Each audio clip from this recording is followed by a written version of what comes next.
Gold trusted gold buyers తాకట్టులో ఉన్న బంగారాన్ని విడిపించి ఈ రోజు ఉన్న మార్కెట్ ధరకే కొనబడును. మరిన్ని వివరాలకు సంప్రదించండి 7771077720. ఆంధ్రప్రదేశ్ రాష్ట్రంలో లిక్కర్ కుంభకోణం అనేది పెను సంచలనంగా మారింది. అయితే ఈ కేసును ఈడీకి సిబిఐకి అప్పచెప్పాలంటూ చంద్రగిరి ఎమ్మెల్యే పులివర్తి నాని అంటున్నారు. సార్, ఏదైతే ఈ యొక్క లిక్కర్ కేసు సంబంధించి అరెస్ట్ అయినటువంటి చివరెడ్డి భాస్కర్ రెడ్డి ఒక వేద పాఠశాల నడిపేటువంటి నా మీద లిక్కర్ కేసు మోపడం అనేది భగవంతుడు నాడు చూసుకుంటాడు అన్న వాక్యాలు కూడా చేశారు. మీరు దీన్ని ఎలా చూస్తారు? ఇప్పుడు వేద పాఠశాల అడ్డం పెట్టుకొని సిఎస్ఆర్ ఫండ్స్ పెట్టుకొని టీటీడీ అనే దాన్ని తుమ్మలగుంట తిరుమల దేవస్థానాన్ని పెట్టుకొని ఎవరు తింటా ఉన్నారో మీకు తెలుసు. ఆ వేద పాఠశాలకు సంబంధించిన అకౌంట్లు తీసినా ఆ వేద పాఠశాల పనిచేసిన కొందరు అధికారులు జాయిన్ అయిన 6 నెలలకి రిజైన్ చేసి బయట వెళ్ళిన అధికారులను అడిగినా ఆయన పాత్ర తెలుస్తుంది. ఈరోజు దేవుడి పేరుతో చెబుతూ ఏ విధంగా చేస్తున్నాడో దెయ్యాల వేదాలు వెళ్ళించినట్లుండేది. ప్రధానంగా నా కుటుంబం కానీ ఎప్పుడు రాజకీయాలు మేము హుందాగా చేస్తామే కానీ ఈ రకంగా లిక్కర్ స్కామ్ అనేది అసలు నా కుటుంబం ఎప్పటి నుంచో కూడా మా తరాల నుంచి కూడా ఆ లిక్కర్ అన్నది మా కుటుంబానికి దూరం. అటువంటి కేసులో నన్ను ఇరికించడం అన్నది మాత్రం ఇది సబబు కాదు, ఇది ఉద్దేశపూర్వకమైనటువంటి అరెస్ట్, ఇది ఒక పొలిటికల్గా ఒక రెడ్ బుక్ రాజ్యాంగం అంటూ కూడా ఆయన ఆరోపించినటువంటి పరిస్థితి. అంటే అతని కుటుంబం లిక్కర్ లేదు అనేది చంద్రగిరి నియోజకవర్గం కానీ తిరుపతి నియోజకవర్గం పక్కనున్న తిరుపతి నియోజకవర్గంలో ఉన్నటువంటి సాధారణ పౌరుని అడిగినా కూడా వాళ్ళ కుటుంబ సభ్యుల్లో వాళ్ళ తమ్మునికి ఏ బార్ బాగుంది ఏది ఉందో అందరూ తెలుసు. రెండోది వచ్చి విద్యార్థుల్ని వ్యవస్థని నాశనం చేసింది వాళ్ళ కుటుంబమే. గంజాయికి తెచ్చి బానిసలు చేయటం, ఎలక్షన్ అప్పుడు మందు పోసి గంజాయి ద్వారా కూడా ఎమ్మెల్యే క్యాండిడేట్లు కూడా పైన హత్యా ప్రయత్నం చేసింది వాళ్ళ కుటుంబమే. ఇంకా దీనికి మించిన ఆధారాలు ఎక్కడ కావాలి మీకు చెప్పండి. నాకు మీరు మాట్లాడుతూ సమీపంలోనే కొన్ని వైన్ షాపులు కూడా చెప్పారు వాళ్ళ కుటుంబం సంబంధించిన. వైన్ షాప్ కాదు, బార్. పీసీఆర్ అనే బార్ అతని కుటుంబం సంబంధించిన వ్యక్తులు. మొన్న గవర్నమెంట్ వచ్చేంత వరకు అతను భాగస్థుడు. అతను కూడా వైసీపీ పార్టీకి సంబంధించిన సభ్యుడే. అతను కూడా బార్ ఓనర్ కూడా. బార్ లైసెన్స్ వచ్చిన తర్వాత షేర్ సంబంధించినటువంటి అప్రూవల్ సంబంధించి పెండింగ్ పెట్టి దౌర్జన్యంగా షేర్ తీసుకున్న వ్యక్తులు వాళ్ళు. అందరూ తెలుసు. ఒకవేళ నేను ఈరోజు చెప్పాను కదా, రేపు వాళ్ళ చేత కూడా మాకు సంబంధం లేదని దేవుడు అనేవాడు ఉన్నాడు. 100% అది ఇస్తాం. గతంలో నుంచి కూడా ఇటు తుడా నిధులు కావచ్చు, తుమ్మలగుంట చెరువు కావచ్చు, మఠానికి సంబంధించిన భూములు కావచ్చు, అనేక ఆరోపణలు కూడా టీడీపీ ఆరోపిస్తుంది. వాటన్ని సంబంధించి మీరు ఎప్పుడు చర్యలు తీసుకునే విధంగా దీన్ని ఏ రకంగా చేపట్టబోతుంది? ప్రతి ఒక్క దానికి ఇప్పుడే మీకు ఉదాహరణ చెప్పా. మేము ఎక్కడ కక్ష సాధింపు చేయలే. ఎక్కడైతే న్యాయ వ్యవస్థ, ఎక్కడైతే అధికార వ్యవస్థపై నమ్మకంతో ఉన్నాం, అధికారులు న్యాయ వ్యవస్థ పెట్టుకొని వాళ్ళు ఏం చేస్తున్నా ఆ ప్రకారం పోతాం. అన్నిటిపైన ఇప్పుడు లిక్కర్ దొరికింది, దీని తర్వాత తుడాది సంబంధించి ఉంది, దీని తర్వాత దొంగోట్లు ఉంది, ఫోన్ ట్యాపింగ్ ఉంది, అన్నీ వస్తాయి 1 by 1. గతంలో కూడా మీరు ఏదైతే ఒకసారి దాడి జరిగిందో ఇప్పుడు మిమ్మల్ని కమల్ హాసన్ అంటూ కూడా వ్యాఖ్యానించినటువంటి పరిస్థితి ఉంది. అయితే ఇప్పుడు లిక్కర్ స్కామ్లో వాళ్ళు దొరికారో ఏదైతే నిందితుడిగా ఉన్నటువంటి పరిస్థితి, దీన్ని ఎలా చూస్తారు? అంటే ఇప్పుడు నా దాడి జరిగినప్పుడు నేను కాలు కట్టుకుంటే నేను నా భార్య మమ్మల్ని కమల్ హాసన్ అన్నాడు. నువ్వు ఆ రోజు చెప్పా, కాణిపాకం ఊరా మాకు తగిలిందితో సహా సాక్ష్యాలు ఇస్తాం, నువ్వు రామన్న రాలా. ఈరోజు నేను చెప్తున్నా, ఈరోజు కూడా మా భార్య బాధపడతాను. నేనైనా మొరటుగా నడుచుకొని పోతున్నా, ఎక్కువ దూరం నడిచే షూ వాడుతున్నా మామూలుగా. ఈ రోజు కూడా ఈ రోజు కూడా నా భార్య లిగ్మెంట్తో ప్రాబ్లం, బెంగళూరు మణిపాల్లో ట్రీట్మెంట్ చేసుకుంటూ ఫిజియోథెరపీ చేసుకుంటాము. మొన్న మా అమ్మ 13 రోజుల ముందు 18 రోజుల ముందు చనిపోయినప్పుడు వచ్చింది. అంతకుముందు 25 రోజులు మణిపాల్ హాస్పిటల్లో ట్రీట్మెంట్ చేసుకుంటూ పీఆర్పీ ఇంజెక్షన్ వేసుకుంటూ ఉంది. మేము ఎక్కడ కమల్ హాసన్ డ్రామా చేయాల.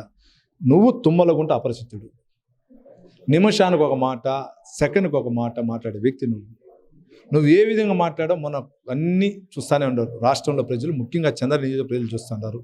నువ్వు చేసిన అవినీతి కానీ నువ్వు చేసినటువంటి అన్నీ కూడా ప్రజలు గమనిస్తారు, బుద్ధి చెప్పారు, ఇంకా గట్టిగా బుద్ధి చెప్తారు. మీరు ప్రధానంగా ఫోన్ ట్యాపింగ్ జరిగిందన్న కూడా ఒక వాక్యం చేశారు, ఇది ఎంతవరకు వాస్తవం? 100% జరిగిందండి. ఎందుకంటే నేను చెప్పాను ఇంతకుముందు కూడా మిగిలిన ఛానల్ కూడా చెప్పా, మా అమ్మగారు చనిపోయినాక 13 రోజులు దినాలు, అంతవరకు మేము ఊరు దాటి బయట వెళ్ళకూడదు. ఊర్లో ఉండేటప్పుడు మా నాయకులు కొన్ని తెచ్చారు, అన్నా ఇది మొన్న దొరికింది మనోళ్ళకి, మీ పైన హత్యా ప్రయత్నం జరిగినప్పుడు వెనకాల ఉన్నటువంటి కారులో పక్కన ఈ రోడ్లో పడి ఉన్నాయని ఇచ్చారు.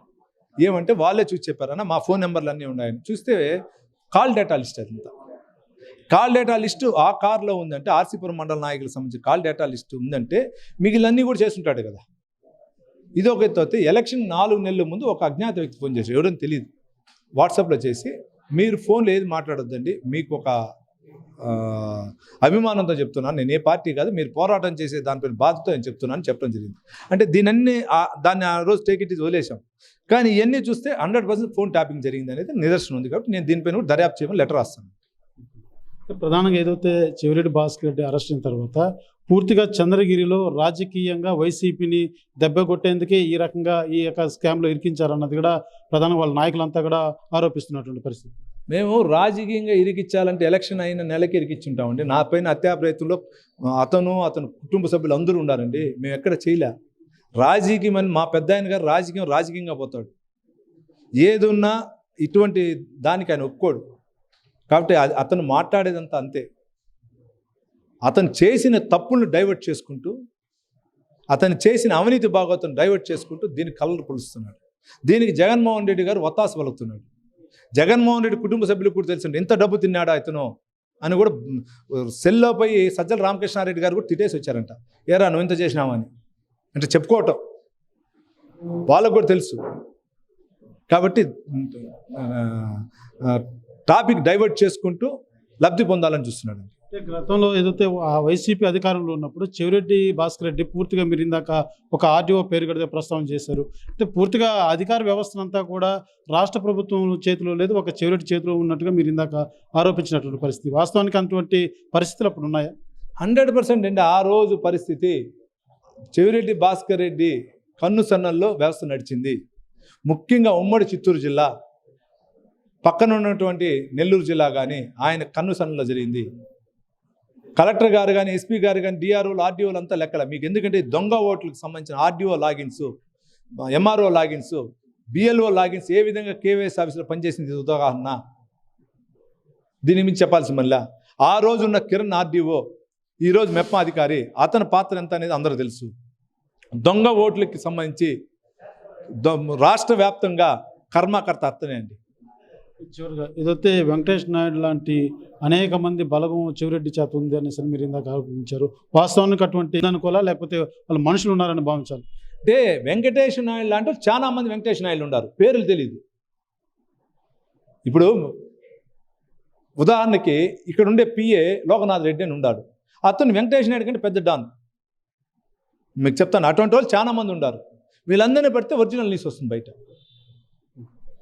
చూస్తున్నాం మొత్తానికి ఏదైతే చెవిరెడ్డి భాస్కర్ రెడ్డి చేసిన ప్రతి తప్పుకు ఇవాళ శిక్ష అనుభవిస్తున్నాడో తప్ప రోజుకొక మాట మార్చి దాన్ని ఏదో మసిపూసి మారేడుకాయ చేయాలనుకుంటే మాత్రం రాష్ట్ర ప్రజలు దాన్ని ఉపేక్షించరు. ఖచ్చితంగా తప్పు చేసిన వారికి శిక్ష అనేది అనుభవించక తప్పదంటూ కూడా విలువర్తి నాని తెలియజేస్తున్నటువంటి పరిస్థితి.